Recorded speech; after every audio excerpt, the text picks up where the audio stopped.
Safavid era is one of the most important periods of Iran history. Art, architecture, and culture in general was significantly improved during their rule from 1501 to 1736 AD. Safavids, especially Shah Abbas I, invested a large amount of capital in constructing buildings, bridges, and palaces, one of which is the Naghsh Jahan Square in Esfahan that is one of the most impressive examples of Safavid architecture.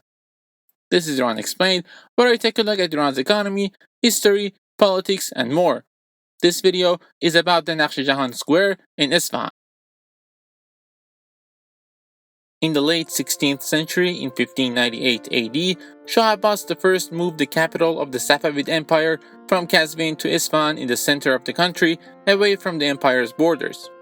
He tried to remake the city into a new capital by constructing avenues, palaces, mosques, and a square. The construction of Shah Square or Naghsh Jahan, which means image of the world, started in early 17th century in place of a similar, pre-existing but smaller structure.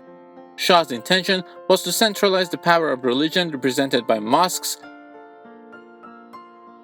merchants represented by the Grand Bazaar, and the state or Shah represented by the royal palace into one place. The square itself is one of the largest city squares in the world. It is 560 meters long and 160 meters wide. It is surrounded by a two-story row of shops and four main buildings: the entrance of Qaysariya Bazaar, Ali Qapu Palace, Sheikh Lutfullah Mosque, and the Royal Mosque or Masjid Shah. The vast sandy area of the square was usually occupied by merchants' tents from all over the world, from China to India and Europe. It was also used for public ceremonies such as Nowruz, the Iranian New Year, public executions and assembling troops, and playing the Persian sport of polo or chogan. For this purpose, two goalposts have been built on either side of the square, which still stand to this date. In the northern section of Naghsh Jahan Square, the entrance of the Grand Bazaar or the Qaysariya Bazaar is located, which is one of the largest roofed markets in the world, and it is about 2 kilometers long. It has been originally constructed in the 11th century during the era of the Seljuk Empire. However, several areas have been added to the bazaar in the following centuries. It was shaped into today's form during the reign of Shah Abbas I in the 17th century. Inside the bazaar, there are several traditional coffee shops as well as many stores selling all sorts of Persian handcrafts. The Shah's Mosque is situated on the northern side of the square. The construction of this mosque started in 1611 and completed in 1616 AD, although completing decorations took much longer. 18 million bricks along with marble are used for the mosque's construction. The mosque is angled towards Mecca to the right, unlike the whole square, which makes it possible for everybody inside the square to enjoy its view. Shah's Mosque has two minarets at the entrance facing the square with the height of 42 meters and two inner minarets with the height of 48 meters. The mosque has 4 iwans and 4 arcades and a dome that is 53 meters high, making it the largest dome in the city. The whole building, including the domes and the minarets, are decorated with mosaic tiles in 7 different colors, including Persian and Turkish blue, white, yellow, black, green, and biscuit, as well as calligraphy. On the eastern side of the square, there is the Sheikh Lutfullah Mosque. Its construction started in 1602 and ended in 1619 AD. The Shah ordered the construction of this mosque in honor of Sheikh Lutfullah, who was one of the greatest theologians of the era and also father-in-law of Shah Abbas. This mosque, unlike many others, does not have minarets or courtyards or iwans. It's pretty small, and its purpose has been to be a private mosque for the Shah himself and his family. Similar to the other mosque, brick and marble has been used to build it, and 7-color mosaic tiles as well as calligraphy decorates it. The decorations are generally believed to have a higher quality and excellence compared to the Shah Mosque. The last structure connecting to the square is the entrance to Ali Qapu Palace on the western side.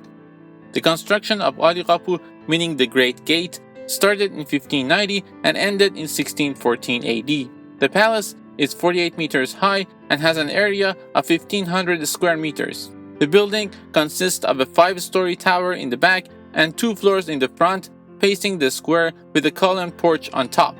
The porch has 18 wooden columns and a fountain at the center. Some areas were added decades later, around 1643, during the reign of Shah Abbas II. The palace, meant to be an entrance to a large area stretching from the square to Chaharbagh Boulevard, consisting of royal residential quarters of the Safavids. The palace itself was used for noble visitors and ambassadors, and had a number of government administrative bureaus. From the porch, the Safavid Shah watched his army or games of polo. On the top floor, in what is popularly called the music room, the royal reception and banquets were held and music was played. After Shah Abbas I and during the reign of other Safavid Shahs, Naghsh Jahan almost retained its importance. During the reign of Shah Sultan Hussein, the last Safavid Shah, some areas of the square that were not in good shape, including the Ali Qapu Palace, were repaired. Soon after the fall of Safavid Empire and its capital to Afghans and subsequent events that led to the capital to be moved to other cities, the square was ignored and suffered a lot of damages and its riches were pillaged. During the Qajar era, most of the rooms around the square were dedicated to soldiers and army activities, and the area did not look anything like what it was at its peak. During the Pahlavi dynasty in the 20th century, the square was restored and repaired, and the stalls were reopened as stores. It was at this time that the pool and green areas were added to the square, and it almost took its today's shape. Also, roads from surrounding streets were connected to the square, which brought back some life into the area and increased day-to-day activities. About a decade after the revolution, entering the square with motor vehicles became limited until it was completely banned. Today, the square is full of stores and coffee shops and restaurants, which makes it a great place to hang around. A lot of political and religious gatherings also occur, as well as Friday prayers.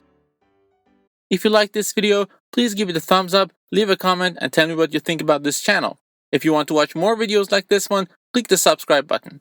Thank you for watching, and see you in the next one.